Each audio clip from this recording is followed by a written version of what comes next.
Inmigración, Arlt, invasión nazi a Polonia, Argentina granero del mundo, Lorca y el Paredón, vos ganaste Fede, Picasso, Perón, fútbol argentino Forexport, división política de Alemania, la corriente del niño, soja, Japón y la bomba, los pibes de Malvinas. Memoria de un siglo, martes, 18 horas, Argentina, por radio Conciencia Top News. Un recorrido histórico narrado de una forma muy particular. Rubén Paz, uno te lo va a contar. Memoria de un siglo, 18 horas, martes, por radio Conciencia Top News. Cortázar, franquismo, Nouvelle Cocine, fonógrafo, Quinquela Martín, René Favaloro, la caída del muro,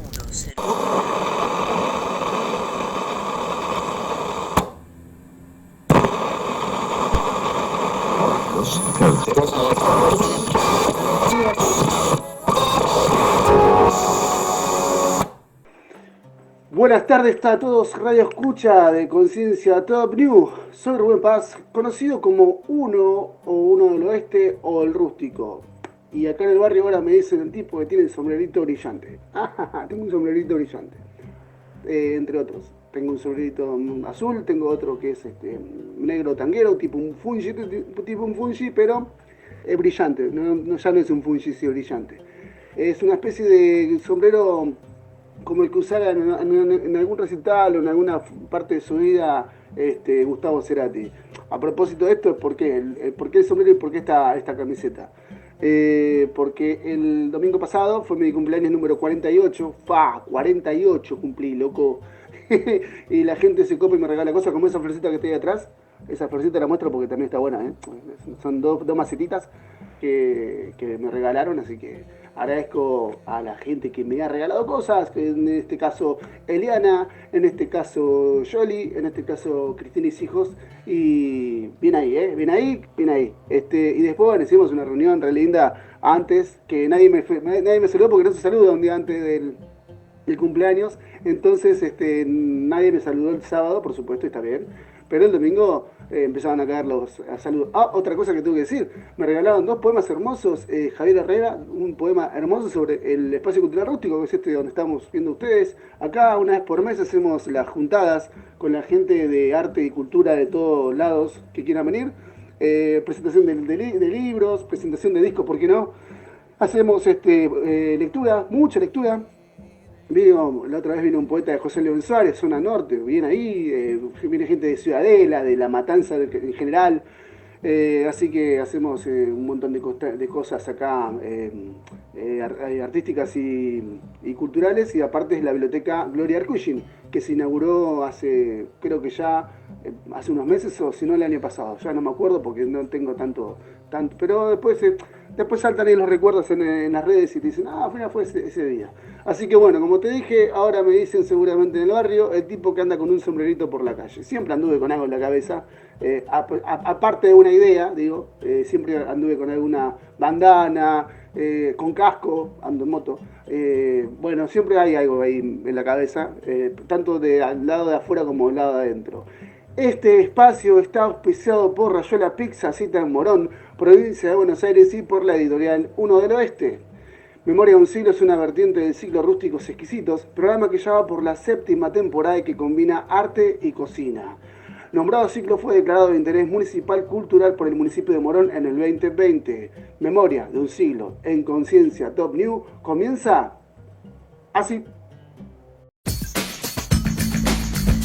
Hacer realidad tu sueño. En Editorial 1 del Oeste publicamos tu libro ya. Editorial 1 del Oeste. Cura de obra, diagramación, difusión, corrección, registro, ISBN, diseño gráfico interior y exterior, novelas, poemas, ensayos, cuentos, relatos, tesis, manuales para todo tipo de ciclos y cursos. También revistas. Contactanos a nuestro WhatsApp 11 33 82 0887. En Facebook Rubén Paz. Instagram 1 del Oeste. Tu libro, tu legado.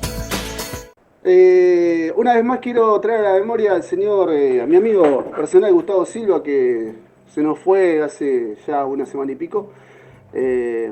Así que bueno, traerlo a la memoria porque fue una pieza fundamental en lo que es el diseño de tapas de la editorial Uno del Oeste. Pero aparte, buen tipo, hemos tomado muchos cafés juntos.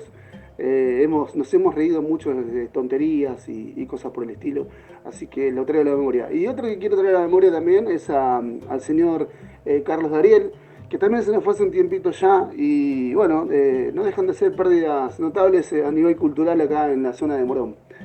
El personaje del día de la fecha es eh, uno de los médicos, creo si no tengo mala memoria o si no escuché mal en algún momento a mis viejos, le ha salvado la vida a mi papá por allá por el año 80. No estoy muy seguro de lo que estoy diciendo, porque fue muy así como muy vago el recuerdo. Yo creo que fue más una fantasía de mi mamá al decirlos eso, que una realidad. Pero vamos a quedarnos con la fantasía, es más lindo, ¿no? Entonces, René Favaloro, el personaje del día de la fecha, en los años 80, le ha hecho un estudio a mi papá del corazón y, según dicen, le salvó la vida. No llego a operarlo porque no tengo conciencia o no tengo memoria de que haya pasado por ahí. Pasa que yo en el 80 era muy chico, entonces tampoco puedo decir alguna verdad elocuente o no está documentado, digamos, ¿no? También por eso hago este tipo de programa, para que todo se documente y todo quede con la memoria, como dijo León Gieco, porque es bueno traer a colación de la memoria, vuelvo a repetir la palabra memoria, estos personajes. René Favaloro, o René Jerónimo Favaloro, nació en La Plata en 1923, en Buenos Aires, y murió el 29 de julio de 2000. Fue médico, inventor, educador y cardiocirujano argentino, reconocido mundialmente por haber desarrollado el bypass coronario, con un empleo de la vena safena magna. Tenemos un montón de contenido, de notas que le hicieron a él y de gente que le ha hecho canciones, así que yo voy a tratar de hablar poco, porque si no el programa se nos va un poco largo y no quiero hacer dos partes. Les debo todavía la segunda parte de Raúl Alfonsín.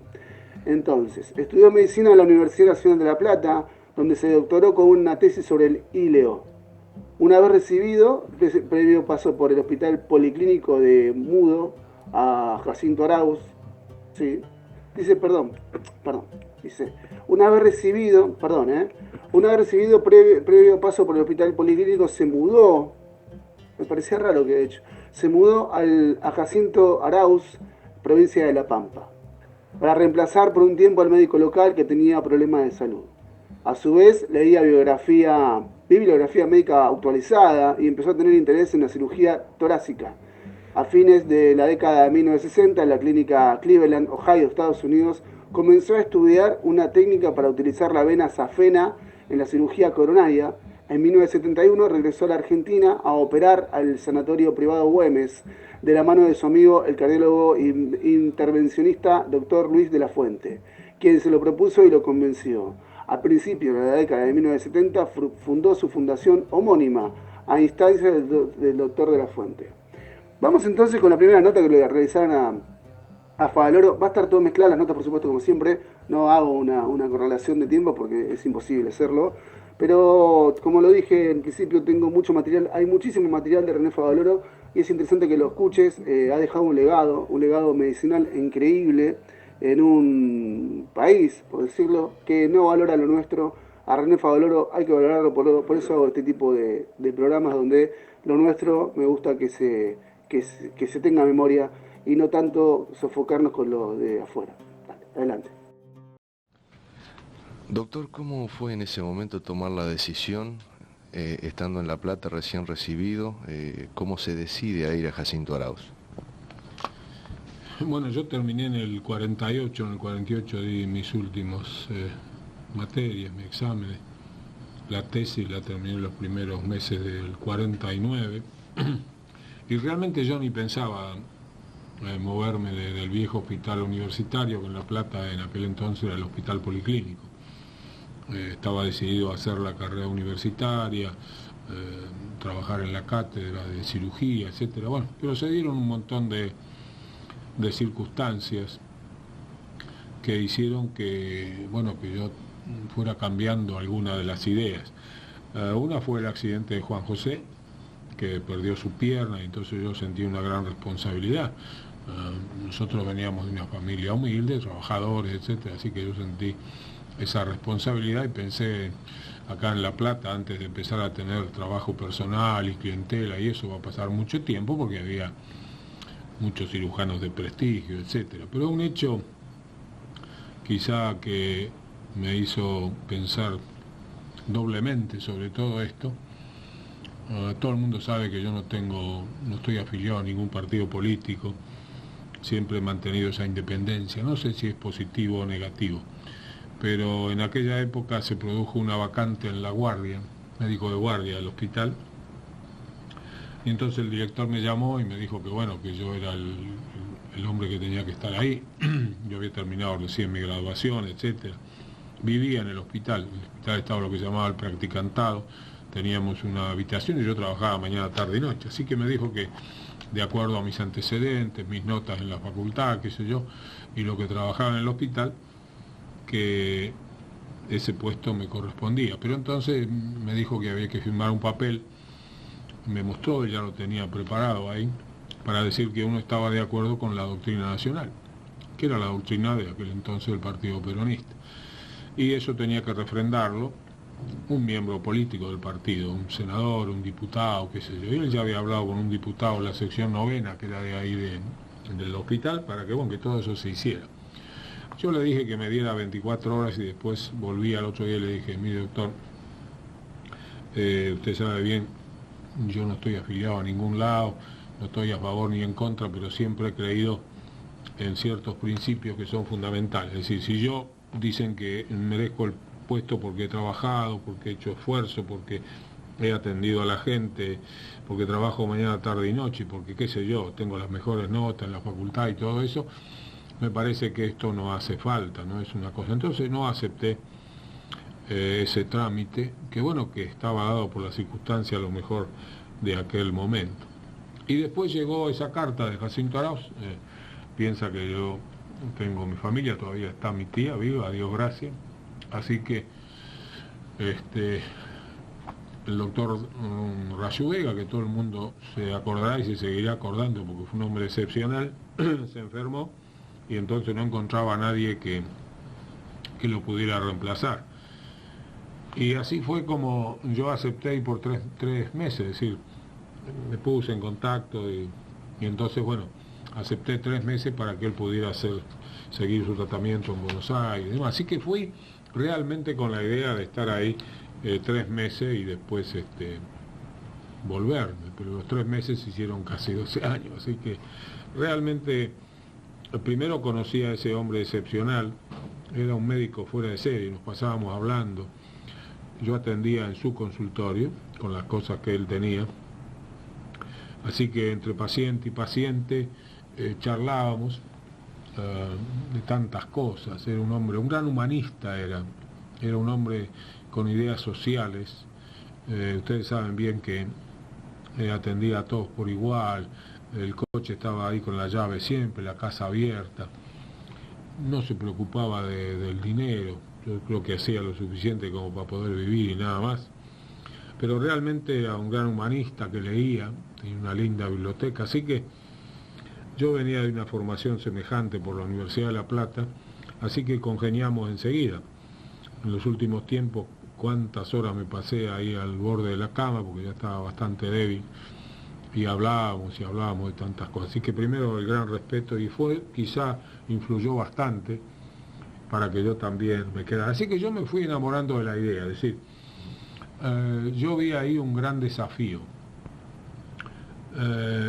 No había nada, es decir, entendamos que en toda la zona no había nada, quiere decir, los médicos atendían a los pacientes y los casos graves había que derivarlos, ¿no? Es decir, venía alguien con una apendicitis aguda o un traumatismo, se había quebrado una pata, qué sé yo, lo que fuera, y había que mandarlo a otro lado, a veces por cosas mínimas, ¿no? Yo veía, qué sé yo, que un cuerpo extraño en el ojo, ¿no? Un cuerpo extraño en la córnea, lo mandaban al oculista, así que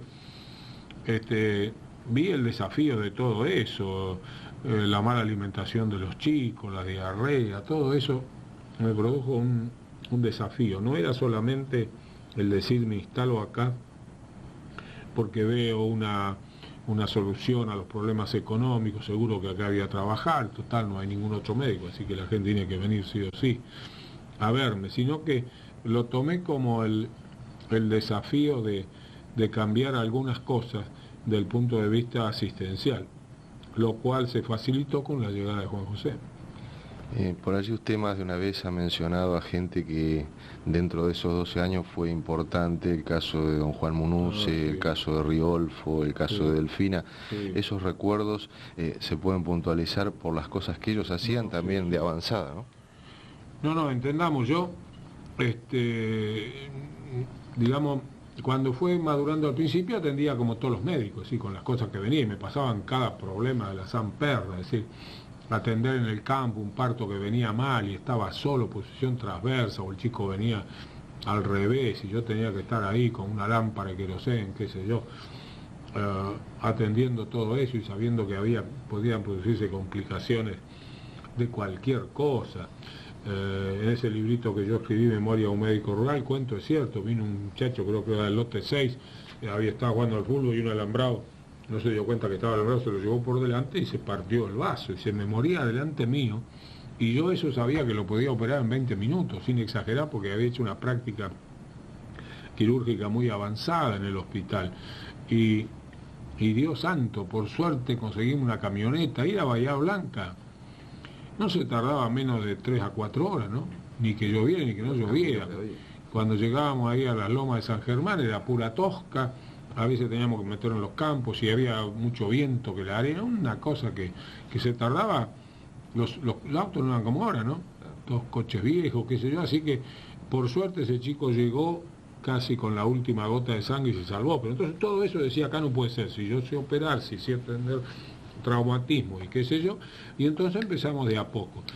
Y don Juan Munuzi fue un colaborador excepcional. Don Juan era bioquímico, era de los primeros bioquímicos, sabía hacer análisis. Hacía muy pocas cosas, porque lo que más hacía era análisis de la triquinosis, ¿no? Los paisanos le traían un cachito de carne, de la entraña, qué sé yo, y él decía si había o no había triquina, porque había habido casos de triquinosis en Arauz. Así que yo lo empecé a alentar en que fuera armando su laboratorio, entonces empezamos a armar ahí el laboratorio, entonces que los análisis de orina, que los análisis de sangre, al final don Juan montó un laboratorio, yo mandaba a veces algunos, me acuerdo siempre, un muchachito con una enfermedad rarísima que se debe a falta de las plaquetas en la sangre, y nosotros lo vimos ahí, lo mandé con diagnóstico, a La Plata se agarraron la cabeza de ver cómo iba ya con el diagnóstico hecho, así que don Juan cumplió un rol trascendente. En las primeras cirugías me ayudaba, todavía no estaba Juan José, así que como había estado en esos hospitales donde todo el mundo hacía de todo, así que don Juan fue una persona excepcional, otro hombre que vivió para toda la comunidad.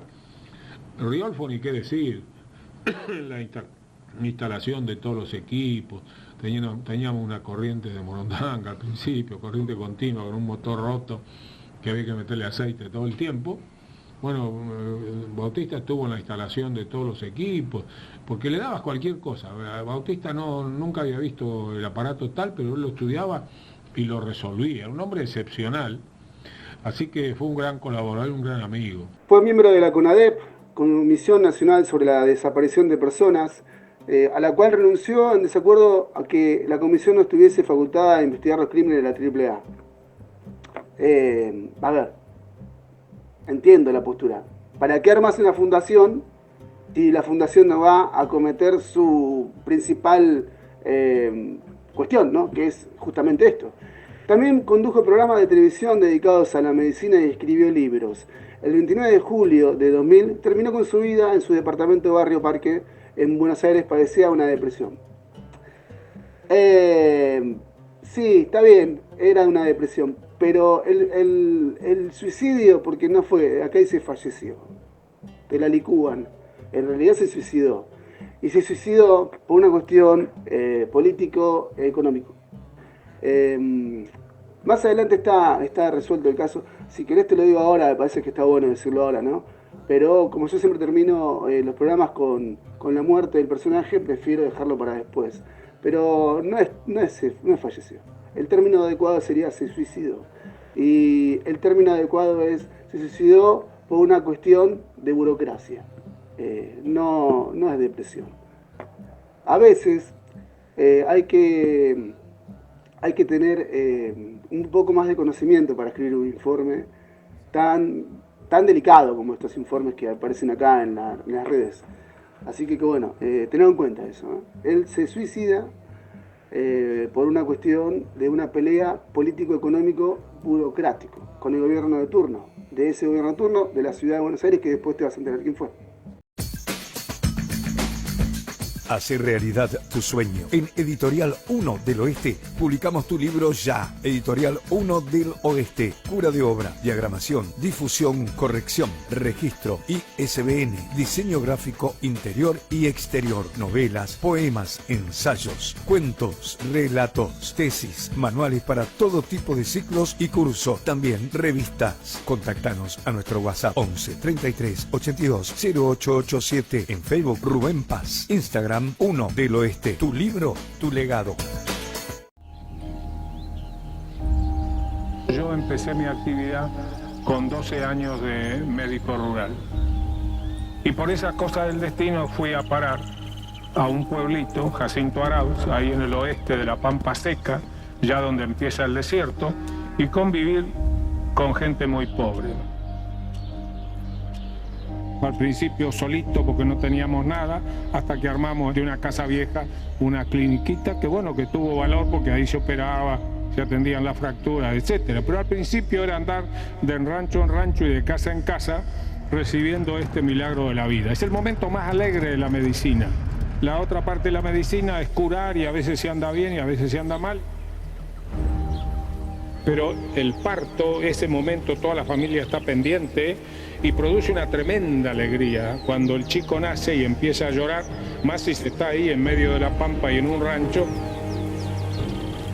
Los grandes colaboradores míos fueron las comadronas, que las hice todas amigas y las fui instruyendo en esto, y los maestros rurales. Y entonces un día el intendente se acercó después de un tiempo y dijo: ¿qué pasó? No se mueren más chicos, todo lo que había que hacer era mezclarse con la comunidad.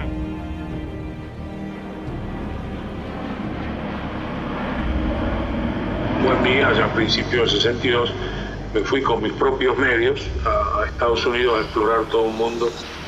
En la Cleveland Clinic estaban 10 años adelantados, donde había un hombre excepcional que era Mason Son, que ese inventó el cateterismo.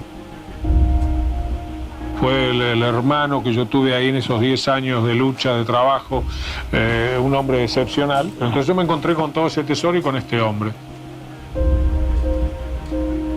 La vena safena se utilizaba en nuestra institución para cirugía periférica e inclusive para mejorar la circulación renal. Entonces yo decía, ¿por qué no usarla a nivel coronario? Si allí funciona, acá también tiene que funcionar. Entonces yo no hice más que agarrar un pedazo de vena safena, coserla en la parte proximal y en la parte distal y se restableció todo el circuito. El doctor Son lo estudió a los 8 o 9 días y era una hermosa arteria coronaria derecha totalmente restablecida.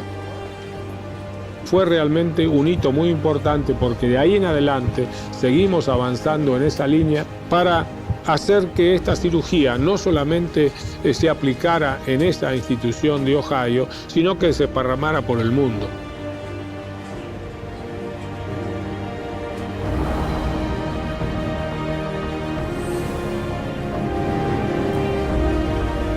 Voy a dedicar el último tercio de mi vida a levantar un departamento de cirugía torácica y cardiovascular en Buenos Aires.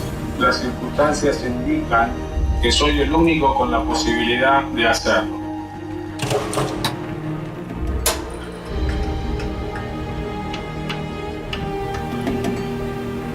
Cuando leo la carta que yo escribí en el año 70, ahí está explicado que no venía solamente a operar, sino que fundamentalmente venía para hacer educación e investigación.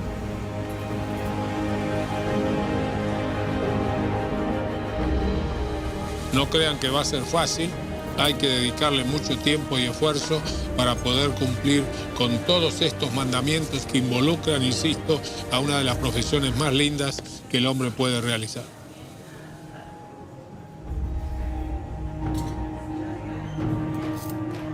La medicina involucra el poder ayudar a nuestros semejantes en un momento difícil, que es cuando se ha quebrado la salud. Algunos los podemos mejorar, a otros los podemos curar, pero es realmente una profesión que está llena de amor, de solidaridad. El practicar la medicina en los diversos niveles y en los diversos lugares siempre tiene una implicancia social. No es solamente curar el cuerpo, sino que uno debe consustanciarse con el paciente, llegar a sentir lo que tiene en el alma el paciente, porque es así, se cura el cuerpo y el alma, pero además tiene toda una connotación social. Todo médico, y en este caso yo diría todo científico, tiene que consagrar su vida al servicio de la humanidad.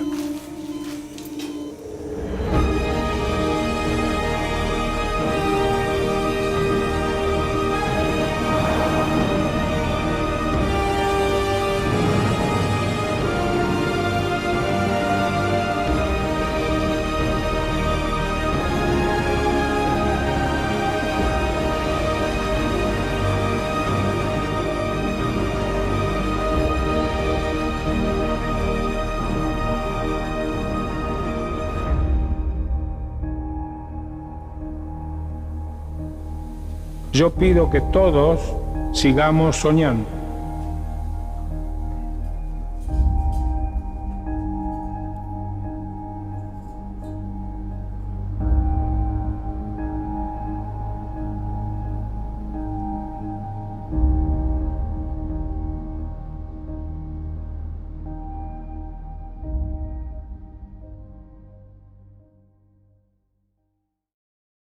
René Favaloro nació y se crió en la ciudad de La Plata, capital de la provincia de Buenos Aires, ya lo dije, junto a sus padres Juan Bautista Favaloro, carpintero, y Elda Rafaeli de Favaloro, modista.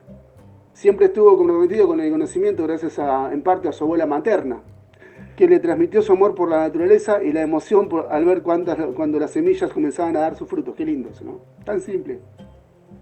A ella le dedicaría su tesis de doctorado. A mi abuela cesárea, que me enseñó a ver belleza hasta en donde pobre rama seca, hasta en una pobre rama seca. Qué lindo lo que escribió. A mi abuela cesárea, que me enseñó a ver belleza hasta en una pobre rama seca.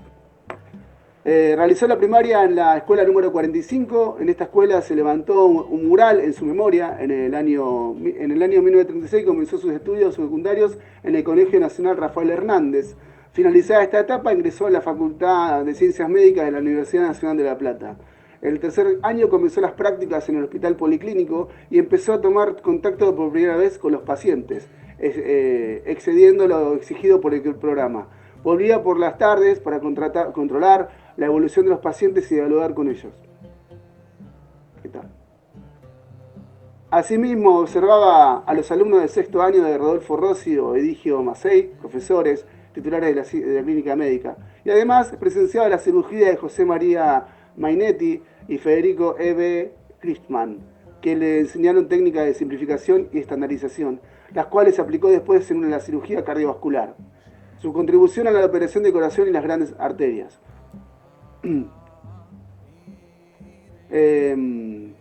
Después él se fue a vivir un tiempo a La Pampa y hay muchos gratos recuerdos de él en La Pampa. Brevemente te voy a decir esto. Tiempo en Jacinto Arauz, así se llama, La Pampa. Por ese entonces llegó una carta de un tío residente de Jacinto Arauz, un pequeño pueblo de 3.500 habitantes en la zona sureste de la provincia de La Pampa. Explicaba que el único médico que atendía a la población, el doctor Dardo Rochau Vega, estaba enfermo y necesitaba viajar a Buenos Aires para su tratamiento. Le pedía a su sobrino René que reemplazara, aunque más no fuera por 2 o 3 meses, al dicho médico, ¿no? La decisión no fue fácil, pero al final Favaloro llegó a la conclusión de que unos pocos meses transcurren rápidamente y que, mientras tanto, era posible que cambiara la situación política. Ya estamos complicados ahí, ¿no? Estamos complicados. Llegó a Jacinto Arauz en mayo de 1950. Claro, estamos complicados. Y rápidamente trabó amistad con el doctor Rochau, cuya enfermedad resultó ser un cáncer de pulmón, del cual Rochau falleció unos meses más tarde. Para ese entonces el doctor Favaloro ya se había compenetrado con las alegrías y sufrimientos de esa región apartada, donde la mayoría se dedicaba a las tareas rurales. La vida de los pobladores era muy dura, los caminos eran intransitables los días de lluvia, el calor, el viento y la arenisca eran insoportables en verano, y el frío de las noches de invierno no perdonaba ni al cuero ni al cuerpo más resistente. Favaloro comenzó a interesarse cada uno de sus pacientes en los que procuraba ver su alma. De esa forma pudo llegar a conocer la causa profunda de sus padecimientos. La Pampa suroeste es al lado, básicamente al lado de lo que sería Buenos Aires del Sur, Buenos Aires de la Bahía Blanca, ¿no? Entonces estamos hablando de un lugar muy, muy complicado. Si mal no tengo en el mapa, voy a ver el mapa porque yo no me gusta decir cosas así por decirlas. Me gusta más investigar. Claro, está más cerca en realidad de lo que sería... y voy a ser más específico. Voy a buscar... Esto lo hago porque me gusta mapa de Arauz La Pampa. Mirá cómo lo busco, así. Mapa de Arauz La Pampa. Ahí está, ahí lo encontré. Quiero ver sus limitaciones, sus lugares limítrofes para ponerte a vos en condiciones de decir a dónde está realmente este pueblo, para explicarte un poquito más del clima. Claro, está cerca, muy cerca del límite con la provincia de Buenos Aires para empezar. Claro, sí. Está casi cerca, más cerca de lo que sería Villa Iris, en la provincia de Buenos Aires. Es básicamente eso, ¿no? Es como que no divide nada la provincia de Buenos Aires con el pueblo de Arauz. Villa Iris es el primer pueblo que se acerca más y está a la mitad de camino, sería, no, un poquito más abajo de lo que sería la mitad de Buenos Aires. Complicado. Conozco esa zona. También conozco la zona de General Conesa, por eso me parecía muy llamativo que dijo el suroeste. Es una zona muy, muy árida. Entonces, justamente no es para cualquiera. Y Delfina, ni qué decir. María Forestier, al principio, ella estuvo ahí todo el tiempo, ¿no? María, bueno, hacía de todo, desde cocinera hasta ayudarme en los partos, en lo que viniera. Y Delfina, que apareció un día a querer venir a trabajar allí, y se constituyó después en el eje de todas las enfermeras, con todas las chicas que vinieron ahí. Delfina cumplió también un rol. No hubieran podido hacer nada, y no hubiéramos podido hacer nada si la gente no entendiera, o no hubiera entendido en aquel entonces que esto era una necesidad. Así que trajimos un equipo de rayos. El primero era chiquito, el segundo era el mejor equipo de rayos que había disponible en aquel entonces en la Argentina. Era lo que llamaba un seriógrafo 400. Nosotros podíamos estudiar cualquier cosa en radiología. Estudiábamos, qué sé yo, estómago, todo lo que fuera abdominal, todo lo ginecológico, lo que fuera, toras, ni qué decir. Así que contábamos con el laboratorio, con un buen equipo de radiología para hacer diagnóstico. Fuimos armando la sala de cirugía con todos los elementos que había en aquel entonces. Teníamos el mejor equipo de anestesia que lo fabricaba una casa de Córdoba, etcétera. Así que poco a poco se fue armando. La llegada de Juan José fue definitoria porque entonces éramos dos trabajando. Él también vino con la misma formación de cirujano, era un muy buen ortopedista, se ocupaba fundamentalmente todo lo que era traumatismo, todo eso, hacía unos yesos hermosos. Quisiera rendir un homenaje a Tita, que falleció hace muy poco. A Tita la mandamos siempre le gustó ser médica, la mandamos a La Plata a trabajar con un médico amigo, Mesadri, y era nuestra anestesista. Nosotros intubábamos, si poníamos el tubo, y ella hacía todas las anestesias complicadas, así que también fue una gran colaboradora. Pero insisto, el pueblo nos acompañó en la tarea porque se dio cuenta que esto cambiaba la cosa y que ahora la asistencia médica se podía hacer de otra manera. Y fue muy importante, entendiéndose bien que nosotros atendíamos a toda la gente. Y también a nivel zonal, ¿cierto? Claro, nosotros entendamos, venía un chico, una peritonitis de gente humilde y no podíamos decirle vaya hacia Bahía. Así que la clínica fue realmente, no había sala de priorización, no había nada. Eso era una vez que me quisieron cobrar, qué sé yo, unos impuestos de loco, me fui a Santa Rosa y le dije, miren, mándenme una persona yo le digo, le voy a dar una camita ahí que se quede un mes al lado nuestro y va a ver si eso es un centro privado. Acá se atiende a toda la comunidad por igual, ricos y pobres sin ninguna distinción. Y bueno, como no había, ¿entendés? De ahí a Bahía Blanca nada, de ahí a Santa Rosa nada, ni en Hacha se operaba, de ahí para el oeste lo mismo, ¿no? Qué sé yo, Darragueira, Guatraché, todo eso nada, inclusive Río Colorado. En Río Colorado había 3, 4 médicos, no operaban. Así que poco a poco se fue haciendo el centro de derivación, los médicos mandaban sus pacientes, especialmente las urgencias, y atendíamos toda la zona, venían, qué sé yo, de todos lados. Alguien organizó, había un micro o dos que recorrían así, venía con los pacientes, iban a la noche, así que se armó un lío total. Nosotros no comíamos ni dormíamos y atendíamos, qué sé yo, mañana, tarde y noche, dejamos, qué sé yo, operado cualquier cantidad de gente, pero siempre insisto con esa cosa de que eso debía ser un cambio social. Y entonces realmente creo que lo hicimos, porque acá se habla mucho hoy de medicina primaria, esa medicina al lado, al pie de la cama, ¿no? Acá se ha hecho ahora, acá en Estados Unidos, en todos lados, y hace falta el médico de familia, hace falta el médico de familia. Y yo siempre les digo, mire, yo ahora en esta posición de cirujano cardiovascular especializado, etcétera, y sigo siendo médico de familia. No opero un paciente si no hablo primero con él, lo semblanteo, miro, a veces me decido por sí o por no, a pesar de toda la historia clínica, más que el trato directo con el paciente. Yo sigo siendo ese médico de familia, porque no se concibe de otra manera. Y entonces, hubo cambios tremendos. Yo era amigo de todas las comadronas, de todos, qué sé yo, de todo, qué sé yo, que la vieja Renda, que la Picochueco, todo eso eran todas mis amigas. Yo les puse una condición, no podían atender un parto si no lo habíamos revisado nosotros primero. Eso era importante, porque nos llamaban, y ahí estábamos en medio del bochinche, con todo complicado. Entonces, claro, había que atender a esa gente, había que ir, qué sé yo, revisarlo, no se cobraba un mango, no importaba, pero entonces se tenía controlado a todas las parturientas, no solamente las que podían venir, sino que toda esta gente que atendía así, que estaba acostumbrada a ir a esa comadrona que lo atendía, se hacía el control prenatal, lo que hoy se llama acá control prenatal, digo yo santo, nosotros lo hacíamos en Jacinto Arauz. Con los chicos con que se morían con la diarrea, tanta diarrea en el verano. Un día me acuerdo que vino Santolaria y me dice, Santolaria, que estuvo ahí, me decía, ¿qué pasa? Dice que no hay más diarrea, y no hay más diarrea. ¿Por qué? Era cuestión de ir a las casas esas, enseñarle primero cómo servía la leche, que no era cuando subía así, había que hervirla un rato, después preparar los cocimientos, en aquel entonces eran de arroz o de cuáquer, enseñarle que esa leche que estaba hecha para un ternero que al año era igual que la madre, la cosa de la leche de la madre era diferente, explicárselo ahí.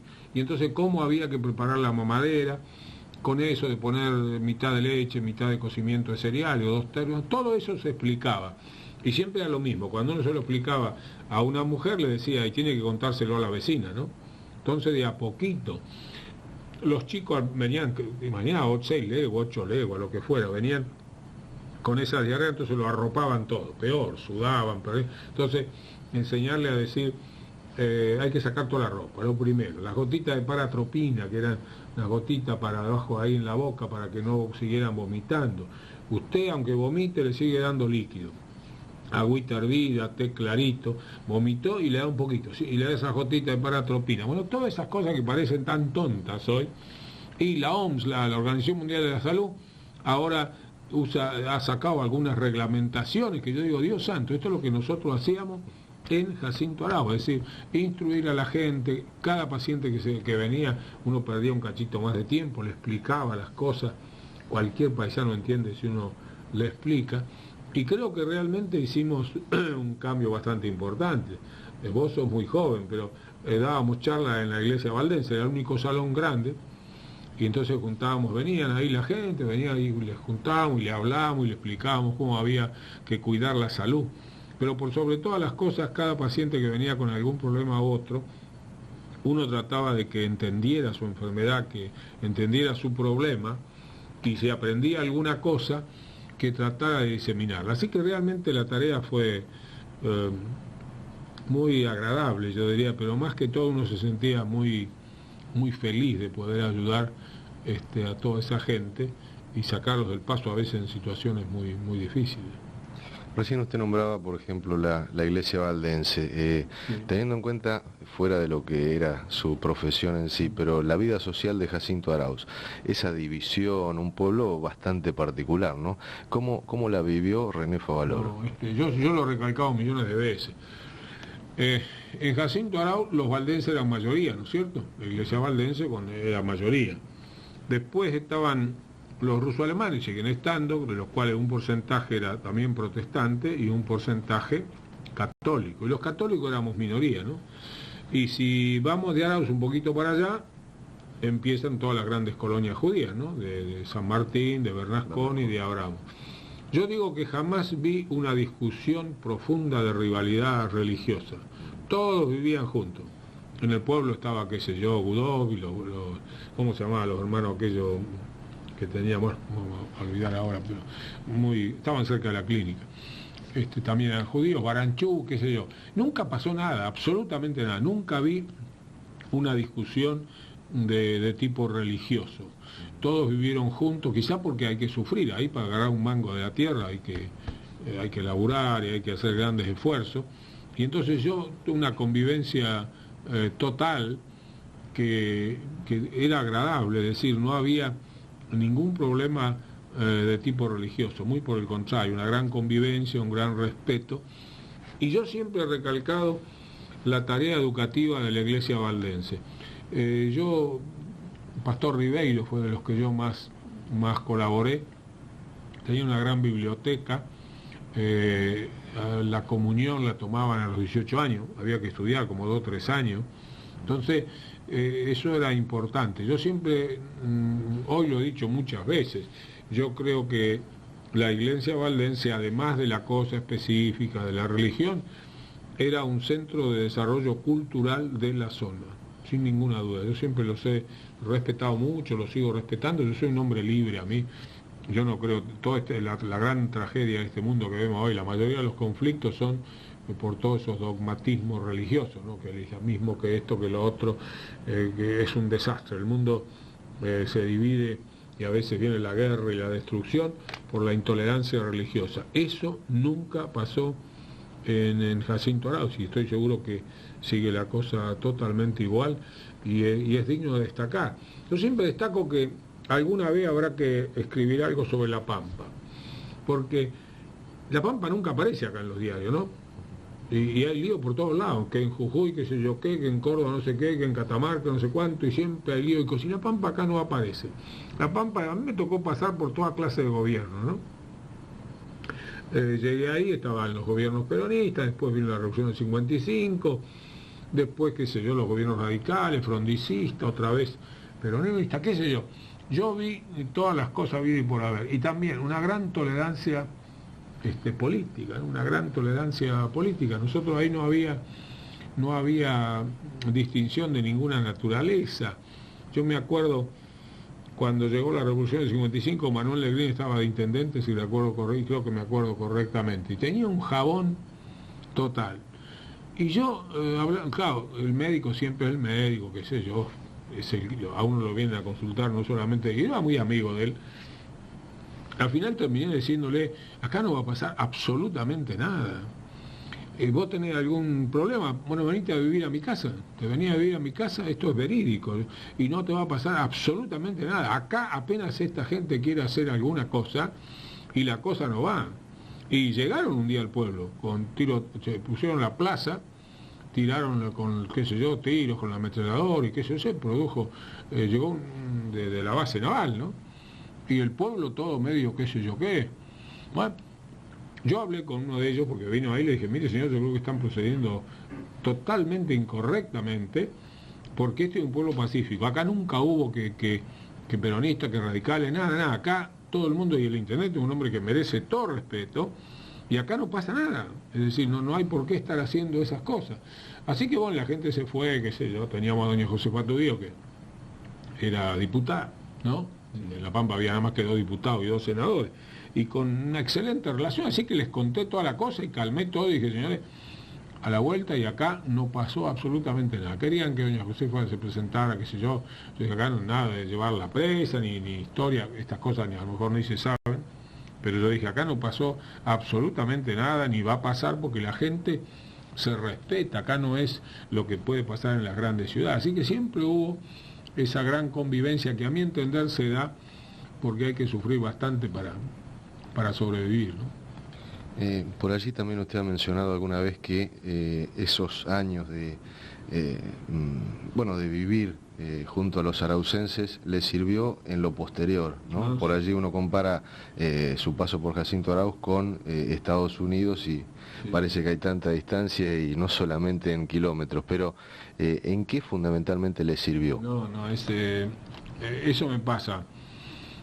Yo voy a los congresos mundiales, me toca ir a grandes reuniones internacionales y bueno, seguro que hay una reunión de prensa, seguro que vienen los periodistas. Yo cuando salgo de acá voy al congreso de la American Heart Association y cuando me mandan todas las, además de las charlas que tengo que dar, iba a decir el jueves, qué sé yo, 3 de la tarde, reunión de prensa. Entonces vienen los periodistas del mundo, ahí se juntan, qué sé yo, y muchas veces me han dicho, ¿y cuál es la parte más importante de su vida? O estos años en Estados Unidos, qué sé yo. Yo siempre les digo, la parte más importante fue allá en Jacinto Arauz, en La Paz. Entonces le explico. No es que yo lo diga porque si yo no conocía mi país, ¿entendés? Yo una familia humilde, qué sé yo. Yo cuando me recibí, fue en el año 48, 49. Yo no conocía las playas, Mar del Plata, no conocía nada. Lo único que conocía era la capital federal, a la cual uno venía de vez en cuando. Así que de pronto estar ahí en el interior y ver la otra cara de la Argentina, porque es así, la Argentina una cosa es esta bendita, ¿no? Capital federal y el interior, estos porteños que viven del resto. Para mí fue importante porque conocí la verdadera Argentina. Soy un convencido que la verdadera Argentina está en el interior y me he sentido siempre totalmente consustanciado porque ahí están todos los problemas. Así que Luis Franco usa una palabra, dice machembrado con la tierra. Yo ahí me machembré con la tierra, con el país, con las cosas, y tuvo mucha importancia para lo que vino después. Yo fui a Estados Unidos a esta especialidad, a hacer cirugía torácica y cardiovascular, y bueno, podría contar en otro libro que escribí de La Pampa, Estados Unidos, es la continuación de Memorias de un médico rural. Entonces ahí conté los 10 años de Estados Unidos, y conté algunas anécdotas para que se viera la importancia que tenía ese conocimiento general. Yo al poco tiempo, claro, me fui a los 38 años, quiere decir que ya era bastante grandecito, había visto muchos pacientes. Entonces, los médicos jóvenes que estaban ahí haciendo lo que se llama el fellow, que sería lo equivalente al practicante, eran muchachos mucho más jóvenes, con poca experiencia. Entonces, todo eso de Jacinto Arauz hacía que a veces yo hiciera algunos diagnósticos que sorprendían. Yo me daba cuenta que sorprendían, ¿no? Podría contar muchas anécdotas de cosas de que ellos miraban los análisis, yo miraba al paciente, lo revisaba de pie a cabeza, y entonces venía y decía, no, me parece que esto es así. Y bueno, después se comprobaba que era así, no siempre acertaba, pero en casos muy difíciles, la importancia de esa clínica general, de ese enfoque total del paciente, fue de real trascendencia para las cosas que yo hice en Estados Unidos, sin ninguna duda. No se puede, por eso acá no entra nadie a hacer cirugía cardiovascular si no viene con 4 años de cirugía general. Si no hace 4 años de cirugía general, nada. Hacer realidad tu sueño. En Editorial 1 del Oeste publicamos tu libro ya. Editorial 1 del Oeste. Cura de obra, diagramación, difusión, corrección, registro, ISBN, diseño gráfico interior y exterior, novelas, poemas, ensayos, cuentos, relatos, tesis, manuales para todo tipo de ciclos y cursos. También revistas. Contactanos a nuestro WhatsApp 11 33 82 0887. En Facebook Rubén Paz. Instagram 1 del Oeste. Tu libro, tu legado. Anarquía. Primeros clubes de fútbol. Perón. Campeones del mundo. Bilardo. Menotti. Hitler. La masacre de Rincón Bomba. Golpe de Estado. Rock and roll. Casas tomadas. Memorias de un siglo, martes, 18 horas Argentina, por Radio Conciencia Top News. Un recorrido histórico por cada rincón de la historia argentina y mundial. Sílabos del Sur, Cometa Halley, La caída del muro, Crack financiero, The Rolling Stone, Che Guevara, Juegos Olímpicos de Múnich, La bicicleta financiera, Titanic.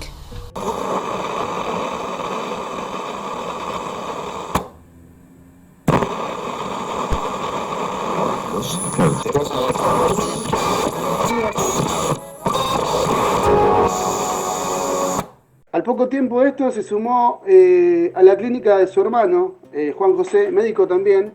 Se integró muy pronto a la comunidad por su carácter afable, su gran capacidad de trabajo y dedicación a sus pacientes. Juntos pudieron compartir la labor e intercambiar opiniones sobre los casos más complicados.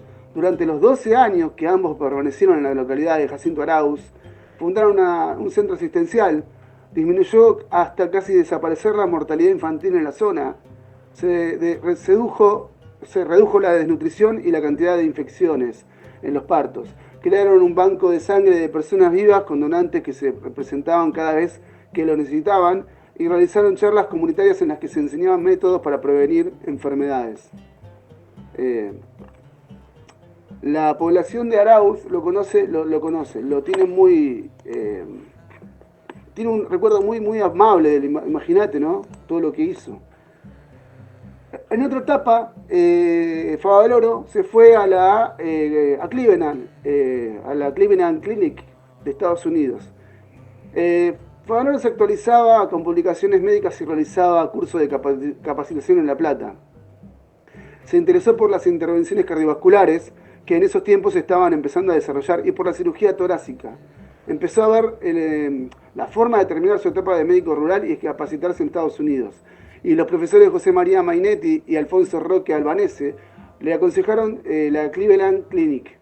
En 1962 se radicó en Cleveland, Ohio, incluso con limitaciones para hablar en inglés, y se desempeñó primero como residente y luego en el equipo de cirugía en colaboración con médicos locales, concentrando su trabajo en enfermedades valvulares y congénitas.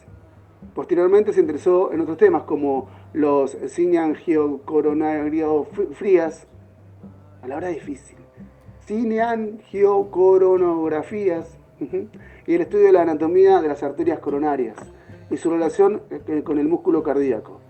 Todos los días, apenas terminaba su labor en la sala de cirugía, Favaloro pasaba horas y horas revisando cineangiocoronariografías. Perdón, ¿no? Pero es muy complicada la palabra, encima es larga y es muy medio trabalengua. El que sabe de medicina entenderá de qué estoy hablando. Cineangiocoronariografías. Así está. Y estudiando la anatomía de las arterias coronarias y su relación con el músculo cardíaco.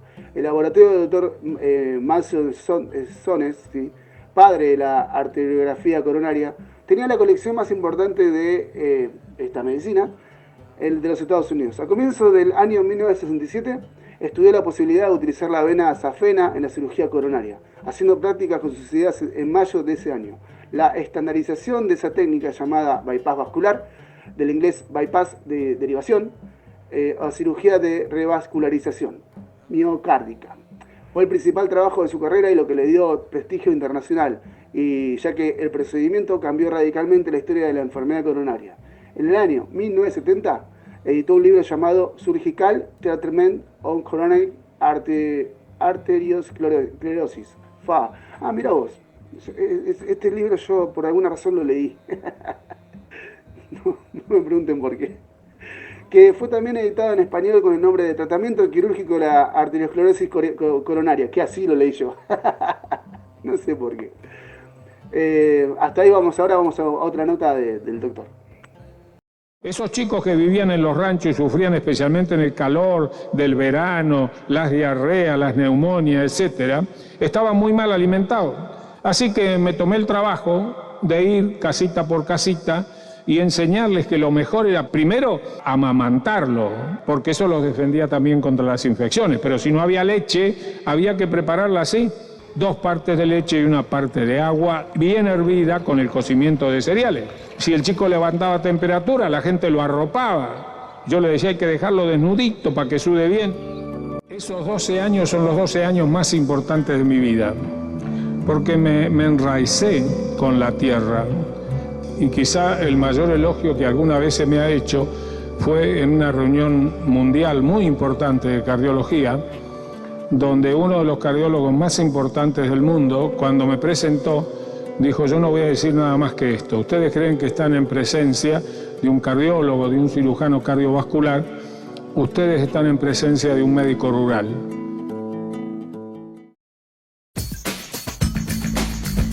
Hacer realidad tu sueño. En Editorial 1 del Oeste publicamos tu libro ya. Editorial 1 del Oeste. Cura de obra, diagramación, difusión, corrección, registro, ISBN, diseño gráfico interior y exterior, novelas, poemas, ensayos, cuentos, relatos, tesis, manuales para todo tipo de ciclos y cursos. También revistas. Contactanos a nuestro WhatsApp 11 33 82 0887. En Facebook Rubén Paz. Instagram 1 del Oeste. Tu libro, tu legado. Ocurre algo muy particular en Argentina, no sé si en todo el alrededor de Argentina, Chile, Uruguay, Paraguay, Perú, Bolivia, Brasil, Colombia, que es cuando uno va sobre todo a Estados Unidos, a nivel profesional, cuando retorna medio como un héroe. Bueno, algo así le pasó a Favaloro. Él no, por supuesto, nunca se colgó la medalla, nada, sino que la gente misma le dice, oh, estuvo en Estados Unidos, oh, fue a Europa, oh, y bueno, pero fíjate dónde salió. Él no fue a Estados Unidos sin saber nada, él fue a Estados Unidos sabiendo un montón, como un montón de gente que se va a Estados Unidos, a Europa, de acá, se va sabiendo un montón. Lo que pasa es que acá no hay, sí, por ahí no sé si no se calientan tampoco, ¿no? En desarrollar sus conocimientos. Y no estoy hablando de los estudiantes o los profesionales, sino que estoy hablando de toda una cuestión cultural nuestra, que dice que lo mejor viene de afuera, siempre. Bueno, ahora estamos en eso, ¿no? Esta cosa de que lo importado es mejor que lo nacional. Y así seguimos, porque no solamente hay fuga de cerebros, que es esto de Favaloro y la noche de los bastones largos del 66, sino que tiene que ver con una cuestión de despreciar nuestro conocimiento. O sea, ¿dónde estudiaste? En la Universidad de Buenos Aires. En esa mierda estudiaste, te dicen así, yo he escuchado eso, ¿eh? Y al otro le dicen, ¿dónde estudiaste? En Massachusetts. Ah, estudié en Estados Unidos. Y por ahí no te das cuenta de que la Universidad de Buenos Aires tiene mejor calidad de pedagogía y de estudio de casos que la de Massachusetts. ¿Cuál es la diferencia? Que una es norteamericana y la otra es argentina. No debería pasar, pero pasa. Y es una pena, pero le da jerarquía y le da cosas que a mí la verdad que yo no estoy para nada de acuerdo. Estoy haciendo este discurso por eso, ¿no? Regreso a la Argentina. Favaloro regresó a la Argentina con la idea de desarrollar un centro de excelencia similar al de la Cleveland Clinic. Fíjate, ¿no? ¿Qué mentalidad? El tipo lo dijo, no se puede acá porque este es un país de negro. No, dijo, vamos a hacerlo acá, a lo que está allá. Y lo hizo. Que combinara la atención médica, la investigación y la educación, tal como dijo en su carta de renuncia. Ahí está. En el año 1971 regresó a la Argentina para operar en el Sanatorio Güemes de la capital federal, que era liderado por Mauricio Barón como presidente de la institución y por el doctor Luis de la Fuente, como experto en cardiología clínica y en el incipiente cardiología invasiva. Anteriormente había sido alentado por de la Fuente desde el año 1968 a operar a un paciente ciego que no podía viajar a los Estados Unidos. Miramos, el doctor Luis de la Fuente era clave para su formación de excelencia en Estados Unidos y fue fundamental para Favaloro, ya que hacía diagnósticos clínicos y los cateterismos coronarios. Favaloro no operaba si de la Fuente no hacía los diagnósticos y los cateterismos. Así lo confirmó el futbolista Silvio Marzolini al diario Ámbito Financiero. Posteriormente fue de la Fuente, pionero internacional de la angioplastía con stent y medicamento, Buenos Aires, año 1999, de la neoarteria, el seno coronario y la célula madre. Todos avances impulsados por de la Fuente, con el sueño de Favaloro de desarrollar un centro de excelencia similar al de la Cleveland Clinic. No sé si, qué lindo, ¿no? Leer esto, la verdad que está bueno leer esto. Está bueno porque uno se informa, a la vez aprende y trato de que ustedes también allá de donde estén, ¿no? También aprendan un poco de estas cuestiones. Fundación Favaloro. Una noche de la década de 1970, En Buenos Aires, un paciente los invitó a cenar a su casa a Favaloro de la Luz de la Fuente. Entrada la madrugada, surgió la idea de hacer una fundación. En principio, Favaloro no quería que llevara su apellido, pero según palabras del doctor de la Fuente, habremos tomado mucho vino, qué sé yo. A René lo han criticado mucho porque dicen que se puso el nombre. No es cierto, yo fui el responsable. En ese momento él brillaba en todo el mundo y si queríamos conseguir fondos para hacer la fundación era una forma de atraer. Él no quería, pero esa noche, con 4 o 5 vinos, aceptó. Lo que son los amigos, ¿no? En 1975 entonces fundó con ese propósito junto a otros colaboradores la Fundación Favaloro. No solo una clínica, sino un centro de capacitación donde estudiantes y alumnos de diferentes partes del mundo y donde cada 2 años se celebraba el Congreso de Cardiología para el consultante. En el año 1980 creó el Laboratorio de Investigación Básica, manteniéndolo con dinero propio por un largo tiempo, independientemente del Departamento de Investigación y Docencia de la Fundación Favaloro. Con posterioridad pasó a ser el Instituto de Investigación en Ciencias Básicas del Instituto Universitario de Ciencias Biomédicas. Esta fue la base de la creación en agosto de 1998 de la Universidad Favaloro. Cada vez más arriba, ¿viste? Va escalando. Y yo le doy mucha importancia a esa formación general. Ahora, hace 4 años que tenemos, faltan 2 años para que se gradúen los primeros alumnos de la Facultad de Medicina nuestra. La Fundación tiene, además de la parte asistencial, la parte docente y la investigación. En la parte docente tenemos la Facultad de Medicina y todas las cosas de posgrado, tenemos 12 maestrías, lo que sea. Bueno, estos chicos, la gente dice, ¿están formando cardiólogos del futuro? No, estamos formando médicos generalistas. Desde el primer día van al hospital, tienen que estar trabajando de enfermero, llevando las chatas, haciendo trabajo de enfermería. Cuando fue el primer año, hace 4 años atrás, en las vacaciones fueron a trabajar a las Villas Miseria del Tigre.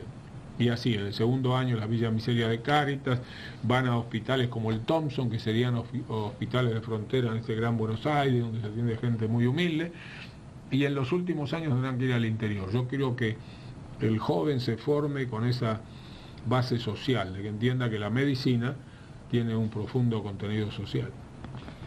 Por allí, si usted vuelve un poquito atrás en el tiempo, cuando soñaba con llegar a ser médico, cuando estaba estudiando, seguramente ya tenía por allí algunos objetivos para cuando se reciba.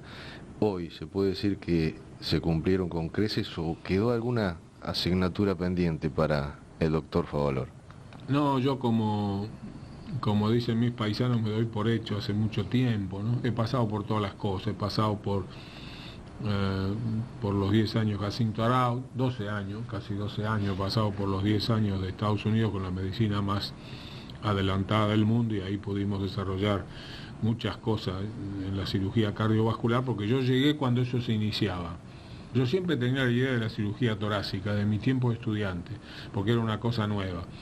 Y cuando yo llegué en el 62, recién los primeros pasos de la cirugía cardiovascular. Por eso pudimos hacer tantas contribuciones con todo el equipo de la Cleveland Clinic. Así que pasé por toda esa medicina altamente tecnificada y llena de cosas y mucha gente dice que nuestro trabajo no es mi trabajo, siempre he querido el trabajo en equipo, ¿no?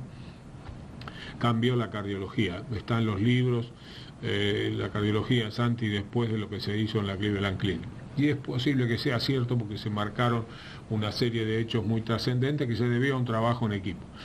Y después, hace 25 años que volví, entonces bueno, a través de la fundación, lo más importante es la tarea docente. Yo siempre digo, ojalá se me recuerde como educador y no como médico, porque he tratado de hacer todos los campos de la tarea docente. Y entonces hemos graduado, qué sé yo, 350 médicos, hay cirujanos desde México para abajo, en todos los países de Latinoamérica. Acá en la Argentina no hay servicio casi que no tenga graduados nuestros, así que la tarea continúa. No solo los que están acá, insisto, en México, en qué sé yo, en Ecuador, en Perú, en donde se busque hay graduados nuestros, porque una de las ideas fundamentales era desarrollar toda una tarea docente para formar los médicos del futuro. Así que realmente me doy por hecho, yo estoy, no sé qué, amortizado hace mucho tiempo. Sí. Usted por allí, cada vez que va a algún programa de televisión, bueno, de repercusión nacional, siempre en algún momentito nombra a Jacinto Arauz. Okay. Y usted sabe que todos los vecinos de Jacinto Arauz, aquellos que lo conocieron y quienes vinimos después, nos sentimos muy orgullosos de eso. ¿Usted por ahí tiene algún mensaje para la gente de Arauz que, bueno, sin duda va a estar mirando este programa porque usted es realmente, bueno, este orgullo de que yo le digo es cierto, no es algo que por ahí parezca como una adulación, ¿no? Me doy cuenta. Yo, a pesar de que no voy a Jacinto Arauz, primero porque tengo la familia y los primos y eso, pero además porque siempre estamos en contacto de alguna manera o de otra. Así que yo sé que han pasado y están pasando momentos muy difíciles. Todos estos últimos 4 años han sido muy duros. El que estuvo ahí sabe lo que es un año sin cosecha. Ahora, si vienen 2, 3 y 4, la cosa es muy seria. He estado en contacto con la cooperativa, he tratado de hacer algunas gestiones acá en Buenos Aires. Así que realmente yo sé que han pasado años muy difíciles. Esperemos que este año, que pinta bien, lleguen las aguas allá de septiembre, octubre y noviembre, que son tan importantes, y haya una muy buena cosecha y las cosas cambien, porque la cosecha cambia todas las cosas. ¿Qué mensaje, qué voy a decirle yo?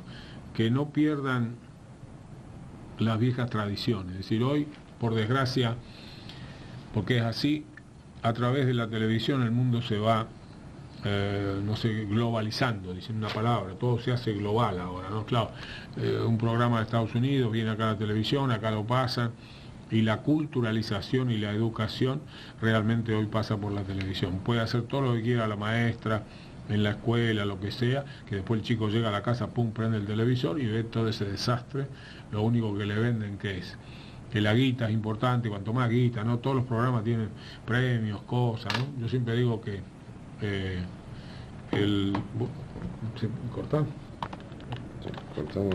No cortamos enseguida, por las dudas. Yo vuelvo a rebobinar.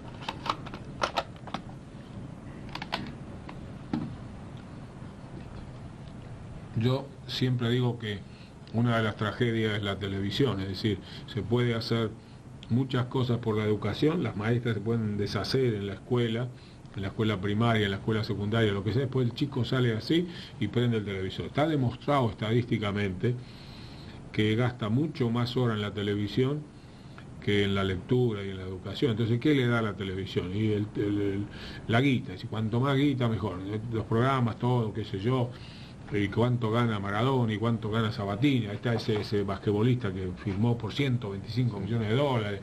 Y los programas, siempre digo, falta que los noticieros también regalen alguna cosa. Y a quien acierta la noticia tal, le vamos a dar tal cosa. Así que esta sociedad le ha vendido la cosa materialista, cuanto más plata mejor. No al esfuerzo, todo es light, ¿no? Desde las bebidas, la Coca-Cola, igual la podemos nombrar, igual. Todo es light, pero la vida también es light. Se olvidó aquello del esfuerzo, que es lo trascendente. Después el placer, meta placer. Hoy no me interesa lo que pasa mañana. Esa es la tragedia. Entonces, estos lugares del interior también viven impactados por lo mismo. Pasó hace ya como 2 años, fui a un congreso cardiológico a San Martín de los Andes, y saben que yo le dedico bastante tiempo a los chicos de la enseñanza secundaria. Acá no voy más a los colegios porque no hay tiempo, pero entonces vienen acá. A veces se juntan 100, 120 chicos en el aula magna, 10, 5, 10, 15 de cada escuela, los ponemos todos juntos. Yo hablo 15, 20 minutos y después empieza la discusión. Y después en San Martín de los Andes, fui a ese colegio secundario, se armó una rosca porque era justo el momento en que estaba Michael Jackson acá en la Argentina, y yo decía, Dios santo, estoy igual que en New York. Igual, es decir, esos chicos no eran diferentes por la influencia. Entonces, yo soy un convencido que ciertos parámetros que vienen desde lejos y que ahí en esa comunidad siempre fueron importantes, qué sé yo, la honestidad, la responsabilidad, la solidaridad, el bien común, todas esas cosas en Arauz existieron, existen. Entonces, yo el mensaje diría, no perdamos los grandes valores tradicionales, ¿entendés? Ser honesto, con ser honesto basta, ser honesto, si llego o no llego, qué sé yo, a qué nivel no interesa. Además, ser responsable con uno mismo, con la familia, con la sociedad, tener sentido de la solidaridad. Este es un momento en que falta tremenda solidaridad entre la gente. Toda esta falta de seguridad que hay acá, Gran Buenos Aires es un desastre. Esas cosas no existían. Uno en Arauz dejaba el auto con la llave, ¿no? Porque no sabía cuándo le iban a llamar. Uno, si yo lo iba a buscar a veces a la noche así para una cirugía de urgencia, qué sé yo, y yo tenía que ir a golpear la puerta del dormitorio para los va, levántese, mire, qué sé yo, dejaba toda la farmacia abierta con todas las cosas ahí adentro. Entonces, yo creo que se han perdido valores tradicionales. Entonces, yo diría que el consejo, o qué sé yo, lo que yo pueda decir, no pierdan aquellas cosas que son de real trascendencia para la educación de la gente. En diciembre de 1983, era una de las personalidades que nombró el presidente Raúl Alfonsín para integrar la Comisión Nacional sobre la Desaparición de Personas, CONADEP, aunque luego renunció a ella. Sobre los motivos de la renuncia hay distintas versiones. Graciela Fernández Mejide, quien se hubo postulado para presidente en algún momento, recordemos eso, ¿no? También. Dice que Favaloro envió una carta aduciendo razones anímicas y laborales, al mismo tiempo que remitía una carta de renuncia a Alfonsín en la que se mostraba molesto y decepcionado porque había recibido a María Estela Martínez de Perón entre los miembros de la CONADEP. Claro, no venía al caso, ¿no? No venía al caso. Estoy de acuerdo con eso. No tengo que tomar partido, pero este caso tendría que decirlo porque para que el oyente de este programa entienda, Martínez de Perón de alguna forma instigó a que en el 76 se promueva el golpe de Estado. Entonces de alguna forma se le inculca a ella, acá en Argentina, ¿a dónde va a ser? Que todo lo que pasó después. Entonces invitarla a una Comisión Nacional sobre la Desaparición de Personas es como estás invitando a la semilla que provocó justamente esto que pasó después. Porque si bien ella no tuvo participación, de alguna manera, al no gobernar, tuvo participación. La versión oficial del Consejo de la Magistratura es que renunció en desacuerdo a que la comisión no estuviese facultada de investigar los crímenes de la AAA. Lo dije antes, si vos armás un centro para terminar con el hambre en un barrio y no estás de acuerdo con terminar con el hambre en ese barrio, ¿para qué armaste el centro? Bueno. Otra versión es que renunció por profundas diferencias ideológicas. Favaloro consideraba que hubo delitos cometidos tanto por el Estado Nacional de esos años como por las organizaciones subversivas que operaban desde la clandestinidad. Héctor D'Amico afirma que renunció al ser informado de que la comisión no tenía atribuciones para investigar a grupos terroristas cercanos al gobierno de Isabel Perón. ¿Ves? Como la Alianza Anticomunista de Argentina. Favaloro había sugerido que el laboratorio de los doctores Emilio Haas y Luis Berruno era ideal para hacer los análisis de la histocompatibilidad en el país, pero las abuelas de Plaza de Mayo no aceptaron la recomendación de Favaloro argumentando que Berruno trabajaba en el Hospital Militar Central. Claro, no es compatible. Trabajar en el Hospital Militar, a las abuelas de Plaza de Mayo los militares les desaparecieron los hijos, ¿no? Dentro del cual había funcionado, y sigo, un centro clandestino de detención durante la dictadura. Abuela de Plaza de Mayo atribuye su renuncia a ese episodio. Claro, había como cosas que no estaban en concordancia, ¿no? Lo insisto, si vos armás un lugar, un centro comunitario para darle de comer a un barrio, y ese centro comunitario lo menos que hace darle de comer al barrio, y te vas a bajar. Eso es tener igual, tenerlas bien puestas, porque estamos hablando de muchos lugares de poder acá, ¿eh? Hacer realidad tu sueño. En Editorial 1 del Oeste publicamos tu libro ya. Editorial 1 del Oeste. Cura de obra, diagramación, difusión, corrección, registro, ISBN, diseño gráfico interior y exterior, novelas, poemas, ensayos, cuentos, relatos, tesis, manuales para todo tipo de ciclos y cursos. También revistas. Contactanos a nuestro WhatsApp 11 33 82 0887. En Facebook Rubén Paz. Instagram 1 del Oeste. Tu libro, tu legado. Favaloro tenía también una posición firme formada en el aborto como un problema de salud pública concreto que afecta a las diferentes capas sociales y la expresó en varias oportunidades, entre ellas en el año 1966. Esto es uno de los tópicos que nos marcaron en estos 5 o 6 años de feminismo radicalizado que buscaban el aborto sin clandestinidad, ¿no? Por decirlo de alguna forma al revés de lo que es. No al revés, sino decirlo de otra manera. El aborto legal sería la palabra, pero escucha. Legalizar no quiere decir que estemos autorizando a que todo el mundo se haga un aborto, sino que ante ciertas circunstancias, la pobre desgraciadita que no tiene ningún recurso no caiga en ese transmundo horroroso que la puede llevar a la muerte.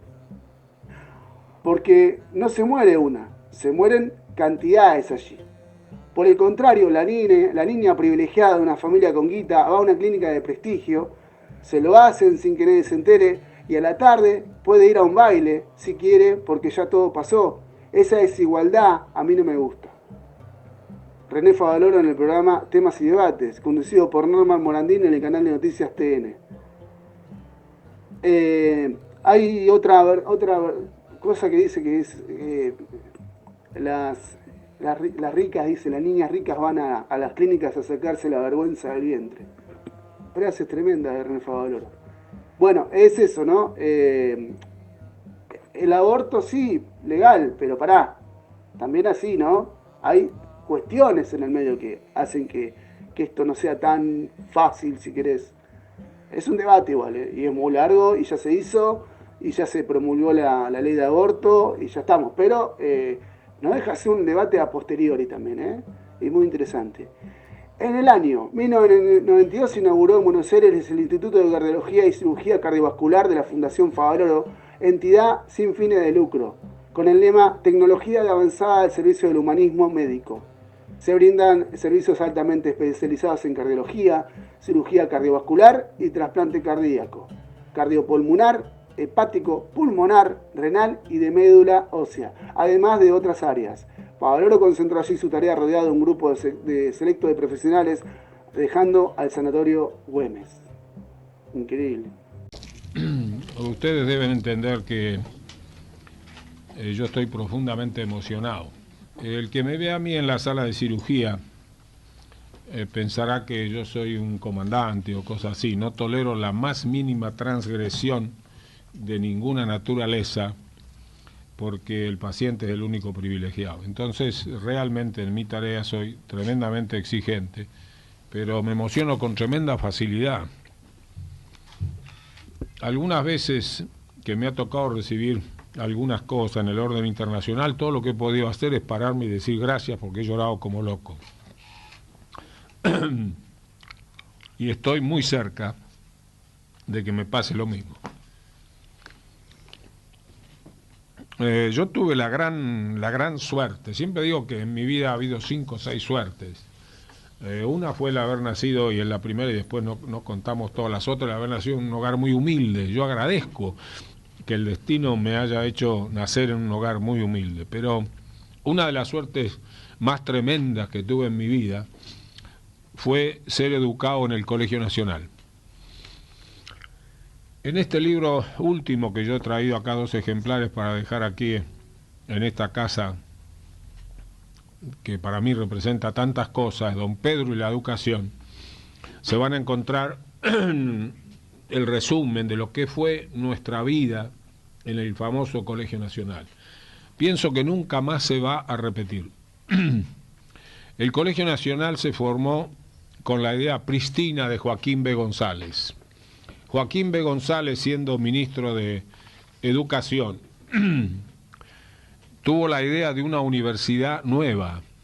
En el país había nada más que 2 universidades, la de Buenos Aires y la de Córdoba, y él habló de una universidad nueva. Y sería muy largo contar toda la historia de cómo la formó, pero quiso formar hombres íntegros que entendieran que la verdad y la justicia era prioritaria. Por eso le dio tremenda trascendencia al Colegio Nacional. El Colegio Nacional empezó con un internado, los jóvenes vivían ahí, y Joaquín B. González iba muchas noches, muy seguido, a cenar con los estudiantes. Entonces la idea fue darle al Colegio Nacional lo mejor de lo mejor. Nuestros profesores eran los mejores profesores universitarios de la universidad. Era lo mejor de Derecho, lo mejor de Humanidades, lo mejor de Ingeniería, etcétera. Es decir, era un grupo de profesores excepcionales a los cuales se incorporó en 1924 don Ezequiel, el mismo año que se incorpora don Pedro Enrique Sureña. Un poquito de esto. Favaloro participó en televisión de programas educativos para la población, entre los que se destaca la serie televisiva Los Grandes Temas Médicos, y presentó numerosas conferencias en la Argentina y en el exterior sobre temas muy diversos como medicina, educación y la sociedad de nuestros días.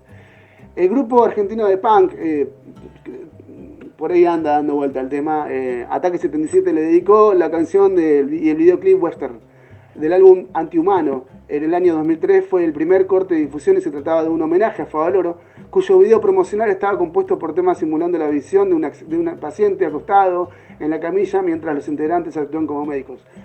E insisto en esto, yo siempre voy a insistir en esto. Este programa de radio se puede ver, y se puede ver en redes sociales tal YouTube o OkRu. OkRu te la recomiendo más porque este video lo voy a poner y lo vas a poder ver en OkRu. En YouTube no lo puedes ver por derecho de autor y por un montón de cosas que infringen las normas de la zaraza, que no vienen al caso, pues yo estoy difundiendo igual, o sea, pero según YouTube no porque le estás robando, en realidad no, porque está el video ahí puesto y listo, la gente va y ve el video. ¿Qué pasa? ¿No se monetiza? ¿Posta? Estamos hablando todo el tiempo de dinero. Bueno, en OkRu te recomiendo verlo porque vas a ver este video y vas a ver todo de lo que yo estoy hablando acá, porque yo estoy acá hablándote a vos, en imagen también, y vas a ver todas las notas de René Favaloro con él hablando las notas, que es lo más interesante que yo, ¿no? Por supuesto. También la banda argentina Versuit de Rarabat hizo mención a su suicidio en el tema La Argentinidad al Palo, del álbum homónimo 2004.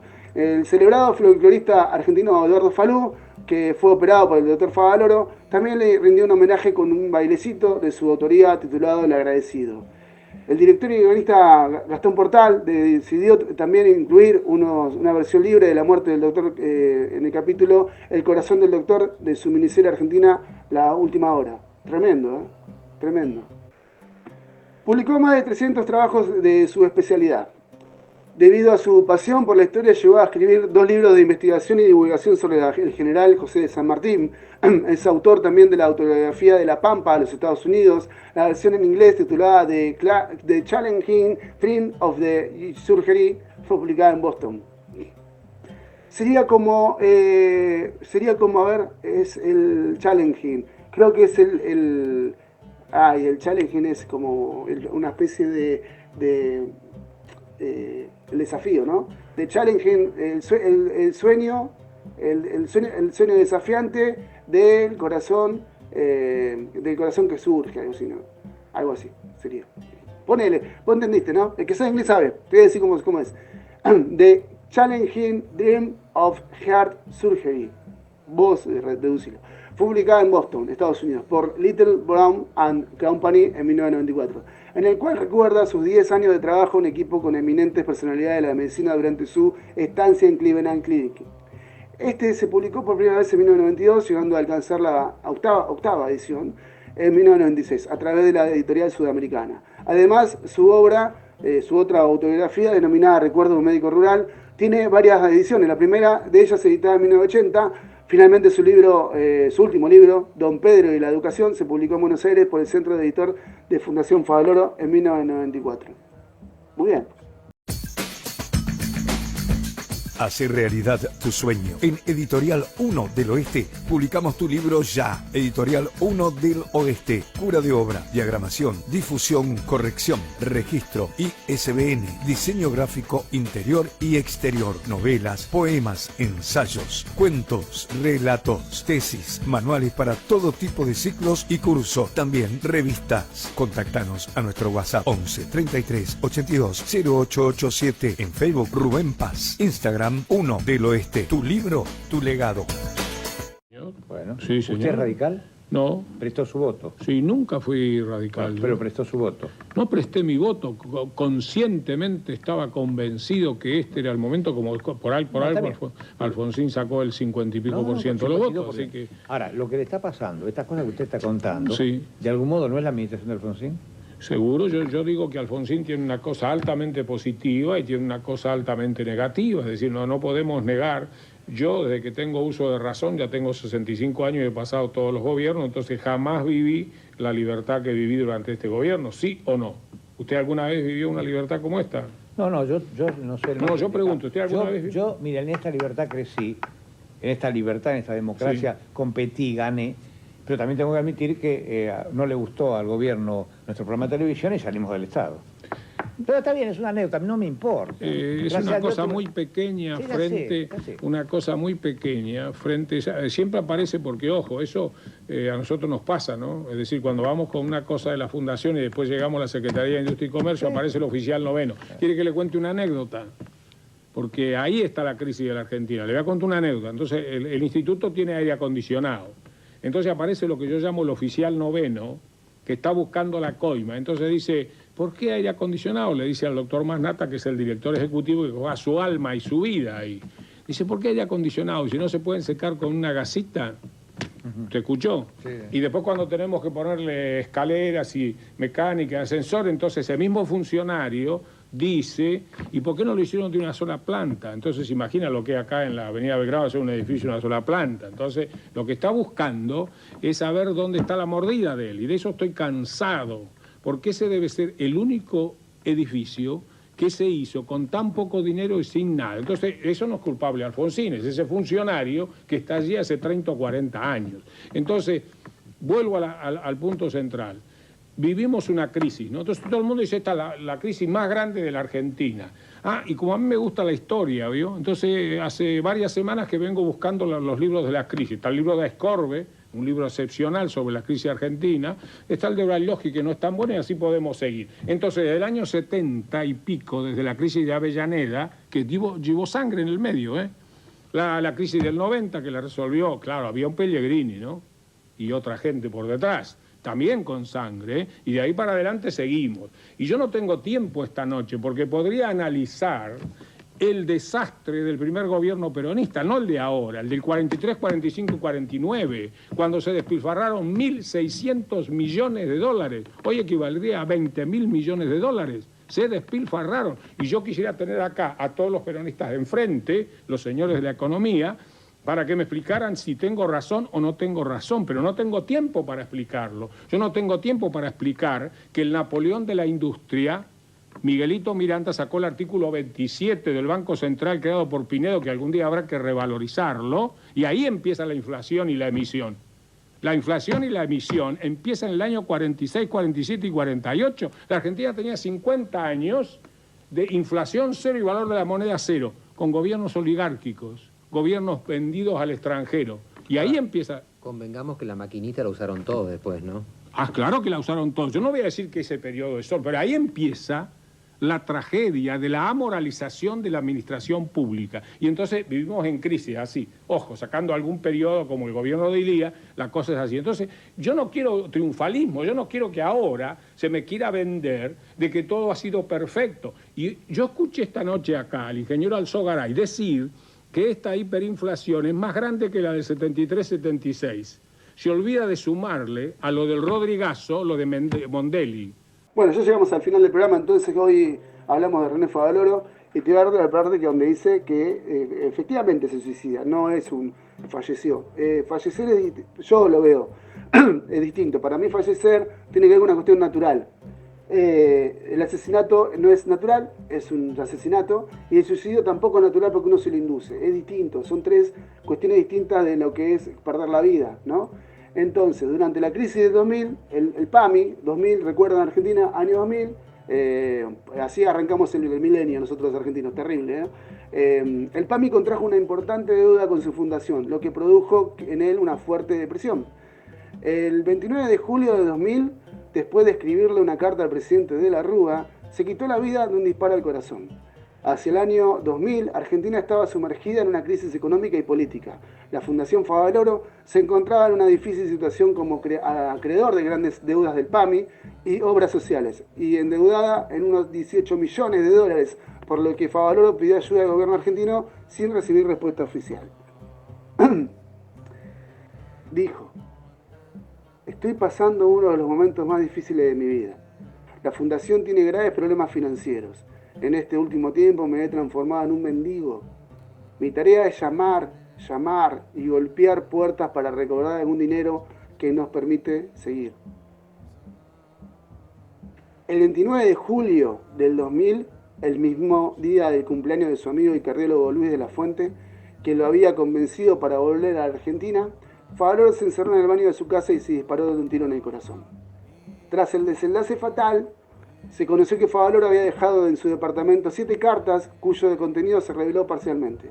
En una de ellas, dirigida a las autoridades competentes, dejaban claro que había decidido quitarse la vida y explicaba que la crisis económica que atravesaba la Fundación Favaloro había sido el desencadenante de su determinación, expresando que la sociedad argentina necesitaba de su muerte para tomar conciencia de los problemas en los que estaba envuelta. Favaloro expresaba su cansancio de ser un mendigo en su propio país, terrible.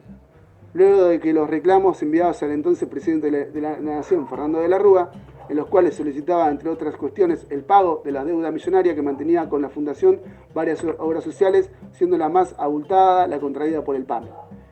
En otras partes de la carta, Favaloro escribió: lo que tendría que narrar de las innumerables entrevistas con los sindicalistas de turno, manga de corruptos que viven de la costa de los obreros y coimean fundamentalmente con el dinero de las obras sociales que corresponde a la atención médica. Lo mismo ocurre con el PAMI. Lo digo así porque está expresado con signo de admiración. Favaloro dejaba en claro que una de las principales razones que lo llevaba a tomar la decisión era la crítica situación financiera de su fundación y la imposibilidad de cobrar las deudas que tenía con ellos distintos organismos, entre los que se encontraba el PAMI, por 195 facturas emitidas entre 1993 y 1995, cuando el organismo era dirigido por Víctor Alderete. Tomen nota, que durante esa gestión se negaba a recibirlas, por lo cual no estaban registradas en el PAMI. La Sindicatura General de la Nación, SIGEN, dirigida entonces por Rafael Bielsa, mirá, en febrero de ese año envió una nota al PAMI pidiendo que se aceptara la reclamación de Favaloro, o sea, que Bielsa actuó como mediador para que se pagara esa deuda. Esto es importante decirlo por los palos políticos, después yo te explico. Aceptar la reclamación de Favaloro y que en el caso de no poder verificar las facturas presentadas por la Fundación, se iniciara un proceso de conciliación obligatoria. O sea, hay que llegar a un acuerdo para pagarle, quiere decir. Este último trámite se realizó y estaba empezado el proceso de verificación de aquellas fijas facturas cuando Favaloro se quitó la vida. Voy a hacer un parate acá. Todo esto que yo estoy contando tiene que ver con una cuestión de este neoliberalismo que estamos viendo ahora, ¿no? Pero que en el 2000 de la Rúa no fue que lo inició, porque en realidad el neoliberalismo está iniciado con la dictadura. El neoliberalismo tiene que ver con una cuestión de lo bueno es lo de afuera, también, no solamente. Y un montón de cuestiones capitalistas que dejan afuera a la gente que no tiene dinero. Entonces acá Favaloro, que tenía esa postura, si vos dejás entrever un poquito, Favaloro tenía una postura cuasi comunista. Entonces no era bien visto en los estratos sociales de la alta sociedad argentina, sobre todo en lo que se denominó entonces radicalismo, que en un momento fue el PRO y después ahora pasa a ser el milenismo. Es toda la misma rama, es la rama oligarca argentina, la rama de la gente que tiene el poder, que es dueña de las empresas, que son dueños de la tierra en Argentina. Nosotros, somos más de la gente obrera. No quiere decir eso que seamos peronistas o comunistas, sino que somos obreros, es distinto, es otra cosa. Puede ser que haya obreros que piensen como un radical sin tener una maceta, pero es verdad, existe gente que defiende al campo, que vive en Cava y que no tiene campo. Porque escucha mucho noticiero, porque bla, bla, bla. En el bla, bla, bla quiero decir, le lava mucho la cabeza. En la época donde pasó esto, ocurrió esta desgracia, que Favaloro se quita la vida, estaba de la Rúa, presidente, y entre uno de ellos que le negaba todas sus cuestiones y todas sus cosas burocráticas para cobrar era Larreta. Y bueno, por ahí apareció el nombre de Fernando Mejide. Y vos fijate, ¿no? Porque después la memoria se pierde y se olvida, y Larreta hace poquito tiempo, y casi 3 veces creo, se postuló para presidente. Estas deudas que contrajo, que van sindicalizadas, como dice, con el PAMI, son el caldo de cultivo para que Favaloro termine haciendo lo que hizo. Lamentablemente el fallecimiento de Favaloro, yo lo veo así, no generó mucho cambio en Argentina, porque de hecho hoy se sigue votando a poderes de turno que tienen que ver con este desprecio a la salud, a todo lo que sea público. Es un desprecio absoluto. Fíjate, te aumentan el gas, te aumentan la luz, te aumentan todos los servicios que puedan, te lo aumentan. Y la gente no sale a protestar nada porque se ha considerado y se ha sobreentendido que el que sale a la calle a protestar es un negro cabeza. Cuando en realidad, cuando ese negro cabeza protesta, de alguna forma al rico le bajan los impuestos.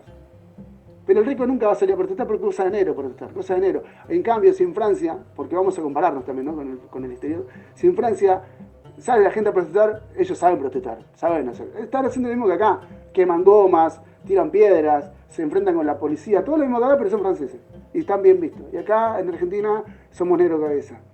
Y esto provoca estas lamentables muertes de genios como Favaloro y otros más.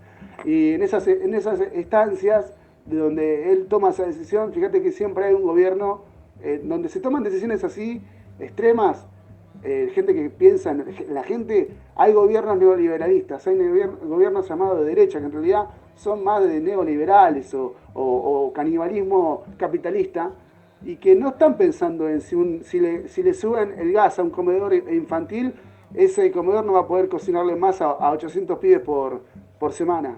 No les importa. Lo suben y listo. Y arreglate, y anda a buscar laburo, a agarrar la pala. No, bueno.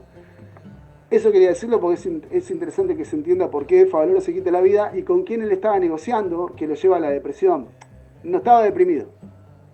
Él lo que pasó fue que estaba hasta acá de deudas y dijo, no me dan bola. La burocracia es una gran pared que te ponen estos gobiernos de turno, completamente capitalistas, para que vos tengas hasta el último papel para reclamar. Y el último papel nunca lo vas a tener. Nunca lo vas a tener.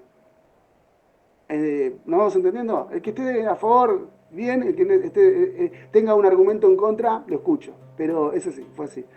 Su cuerpo fue cremado, y terminamos ya con esto, memoria del siglo, el día de la fecha, en el cementerio privado Parque de la Gloria de Berazategui, en una íntima ceremonia a la que asistieron unos 30 familiares y allegados. Se hicieron maniobras distractivas para evadir a la prensa. Las cenizas fueron posteriormente esparcidas sobre los campos de Jacinto Arauz, el pueblo donde el médico empezó su carrera. Muchas gracias por escuchar. Esto ha sido todo. Memoria de un siglo en Conciencia Top News. Volvemos el martes que viene con más cosas, dichos y hechos.